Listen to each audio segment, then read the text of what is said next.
ሰላም ቤተሰቦች አሁን ማሳያችሁ ቪዲዮ መልካሙ የፌደራል ማረሚያ ቤቶች ቡቲኛ ነው። በጣም ጠንካራ ቦክሰኛ ነው።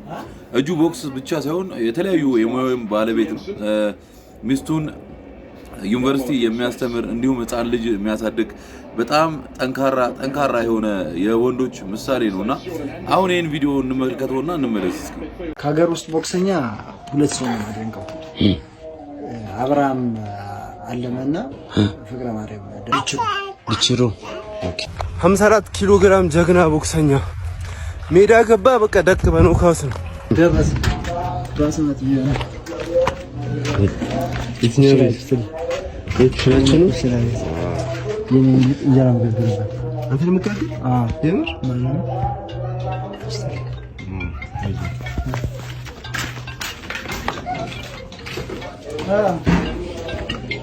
እንዴ ጩጬነች እንዴ ጩጬነች ድርድር የለውም። ድርድር ስለሌለው ቦክስ ለመጫወት ቦክስ ሳይሰመር አይደለም። ይሄ ጉዳይ ነው። በቃ የሚመጣው ይሄን በዚህ አስቦ እንዲመጣ ነው የሚፈልግ። ይሄን ጉዳይ ነው ጌታቸው ሜንሽን ታደርግለታለህ። ይሄን ህይወት በእርግጠኝነት ቻሌንጅ የሚያደርግ ሰው ነው እሱ። ሲገባም አይተው እንደታውቀዋለህ። ልክ እንደጀመርኩ ነው ጨዋታውን ብዙ የሚጨርሰው ኖካውት ስለማድረግ ህዝቡ በጣም ይዝናናል። ትሬኒንግ ውድድር በመገባበት ሰዓት እንኳን ልጅ ስላለኝ ጧት ምግብ ሰራለታለሁ፣ ማታም ምግብ ሰራለታለሁ። እኔ ብቻ ነው ያለው እንደ እናትም እንደ አባትም የማሳደገው። ባለቤቴ ዩኒቨርሲቲ ተማሪ ናት እና ሪንግ እንኳን ስገባ ማስበው የሪንጉ ጨዋታውን ሳይሆን ወደ ልጅ መመለስ እንዳለብኝ ሰዓት ነው። ጨዋታውን በአንደኛው ዙር ጨርሼ ወደ ልጅ መመለስ ነው የምፈልገው እኔ ማለት ነው። እግዚአብሔር በቸርነቱ በፈጣሪ አምላክ ነው እንጂ እኔ ምንም አቅም የለኝም። የቀን ስራም እየሰራው ነው ልጁን ማኖሩ። በትርፍ ሰዓት ቦክስ ሰራለሁ። ከትሬኒንግ እንደተመለስኩኝ ልጁን የቀን ስራ የሚሆን ምንም ስራ ይሁን ጅብሰም የሚሆን ነገር እየሰራው ልጁን ነው ማኖርና ለዩቲዩብ ስላለች ባለቤትን ደግሞ አስተምራለሁ በሚችለው መንገድ።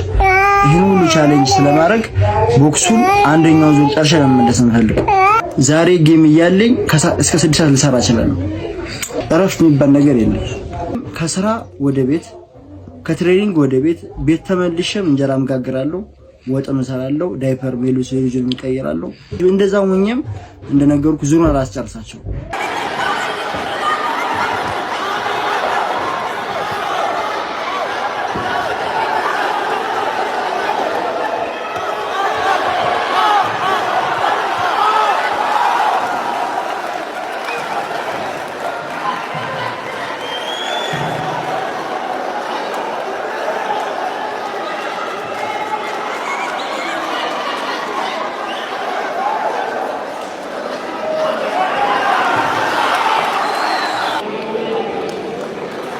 ቻሌንጅ ያረኩ አሁን በኔ በ54 ኪሎ ግራም ቻሌንጅ የሚያደርግ ቦክሰኛ ካለ ዝግጁ ነኝ። ለተመልካች በጣም አዝናኝ ጨዋታ ነው። በኖካውት ነው የሚጨርሰው እና ይህ ውድድር ላይ እንድትሳተፍ እኔም በጣም እፈልጋለሁ። ጨዋታውን ማየት ስለምፈልግ ማለት ነው። መልካም እድል።